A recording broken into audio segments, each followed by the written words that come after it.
said, well, I really don't want you just driving all over the pastures and stuff. So I said, do you want to walk? Well, no, they didn't want to do that. So they rented a whole bunch of horses from John Scott.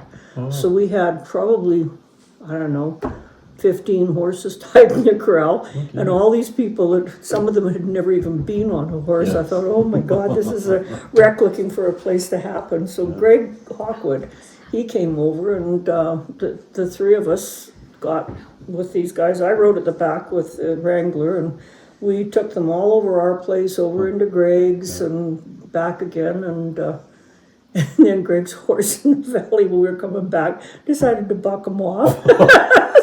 So that got a little exciting, but they came, and they were so funny because none of them had, hats or anything. No. I said, it's really hot out. So I came out with an armload of old cowboy hats and ball caps and stuff. Oh, I want the cowboy hat. And these are people from, places like you down in California where they just never see this sort of stuff. So. And they said that was the best day that they ever had. And they actually, when they get off their horse and look at a site, they actually do one of these, you see them do that. So, so that's kind of how it started. And I never thought we'd hear anything. And then they came back and said, we'd like to put a site here. And the initial thing was you could have the whole site taken down after it was over. But watching how well they built the houses, they weren't just, I thought they'd be just sort of facades where they weren't real houses. But no, it was pretty exciting to watch it go from, brand new buildings to they paint them and then they paint them again, and all of a sudden they look like they're 100 years old. So a lot of those buildings have served in not just one movie. Oh no, they've been Assassination of Jesse James. They've been in the last rites around, some Pride, a whole bunch. But each movie changes something. Some for the better, some not so good.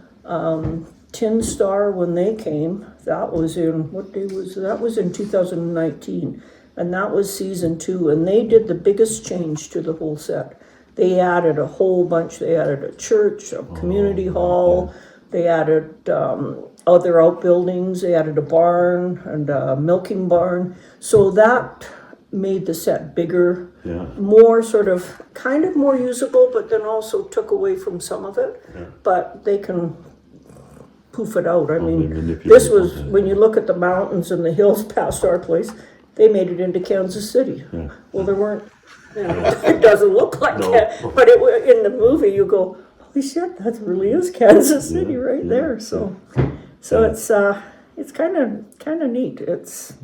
But it evolved, and when it was all finished, we looked at that little, probably 5 acres, and said, really, does it matter? It's if it brings in an income, and it's paid for all the fencing and stuff like that. So, some really, really budgets, and some we've let local people use for nothing because they didn't have any money, and we said, what the heck, it's getting some young people out there.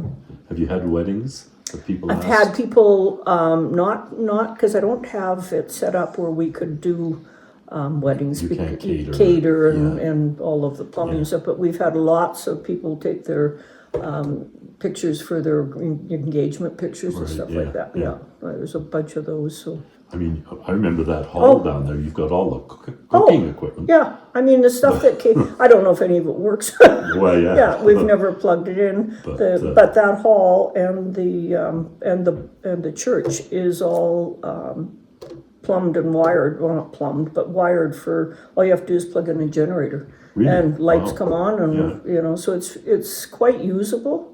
And that's what we used for Tim's funeral. It was. Well, I remember that. It was really kind of special. So. But it's been used for some really weird and wonderful stuff. Some you kind of go, okay. But I think you told me one time that it was also German companies or something. Oh, we've had a little bit of everything. We've had. Well, Winona, that's not even remotely, but that's a real weird kind of movie. But we've had people come and look at it, and some say, "Oh no, it's not quite right." And I mean, you always get lots of tire kickers, but not necessarily German ones. I can't think of them. Did you have English? Oh yeah, well the Tin Star started out in England. Oh, okay. And then came here and then went back to England. So they were a combination of, and that was the biggest, longest production. Oh, really? They were here for quite a long time. So it was a very black movie though. It was, they kind of spread out a little further than the movie set. Like they went up to the salt shed and then they went over by Peter's shop and they've got a well casing set up where it looks like an old well with a windmill and stuff, and that's where they hid their money and their dope. And so, but no, it's originally, I really almost said no, and when I look at what's come out of it, I'm glad, because Tim wasn't home when all this went. He was in England. Oh, was that Yeah, right? he was there for 3 weeks, and I thought, okay, he can't say yes or no because he's not here. So I said, okay. So that's, and then when he came back and we were all watching that sort of evolve, that'd be wonderful. it was kind of neat. So. Yeah. What did they say was the big attraction of this? Did they ever say? It was because when you're at the site, it doesn't matter which way you pan, there's no power lines, there's no houses, there's no roads, there's nothing. Like it's just wide open country, and so you can't. They don't have to be careful about. Okay, we can't shoot this direction because we're going to pick up somebody's house in the background and that sort of thing. So that's really the best part about it. It's kind of kind of isolated is what it is, and it's really just over the hill. Well, that's right. Yeah. It's really not, but So, for them. Yeah. Yeah, so. Yeah. Well, You that's. can take a second picture of the dog and stuff. Yeah, what can I say? It's been an interesting journey. I mean, we started in 2005, and it's not like there's something every single year. Yeah. But you'll skip 4 years, and then we had COVID, and that slowed everything down. Have you had anything since COVID? Yeah, we've had. Let's see, we've had the Ties That Bind, Settler, the Lily and the Scorpion, 11/9 films, which was kind of just a short. Under the Banner of Heaven, music video. So You've had a lot. just but they've been kind of budget, but they're Doesn't matter, few. but it's been used. Yeah, it's been used. So Yeah. and so I have to make a list because I can never remember them all. Sure, I No. realized you've had that many. Yeah, no, when I started looking at it, I thought, holy crow, there has been a fair few. Yeah, so. Because everybody knows about the Jesse James film. Yeah, exactly. But those. And the Tin Star one is, if you ever watch that second, there's 3 series of it. Mm-hmm. The second one, they did pretty much the whole thing right out here. Huh. Yeah, so they were out there nonstop. Huh. So it was. Do they set up trailers for the actors and actresses out here? Do they have what live we call, here, or do they? No, they have an area after you go past Peter's shop, and the best part is you got the movie set here, and over the hill is where there's we call it the circus, and that's where they park all of their food supply tents and all their trailers for.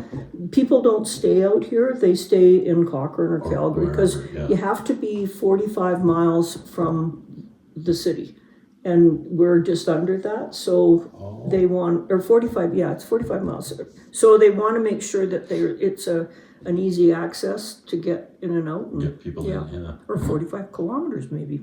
Anyway, it's a certain distance that they do. So, but we always have security out here and things like that. And do they provide that? Do they, or do you have? No, they provide everything. They provide the insurance. We ate like kings the whole time. They always said, we've got so much food, so much gets wasted. Come out and have, and then you got to sit and talk to people, and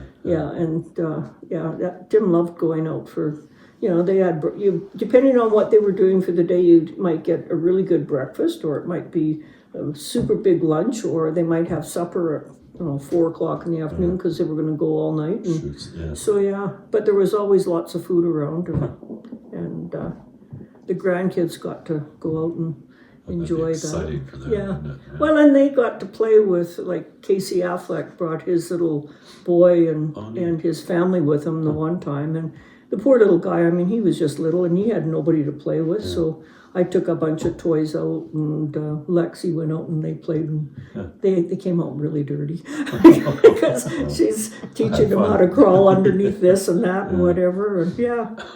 So that's why I actually got to know him reasonably well. We went out to Canmore where they had their other set, and he was one of those actors that went out of his way to come up and shake your hand and say hi and glad to see you. Was he acting or was he directing? He was the guy that shot Jesse James.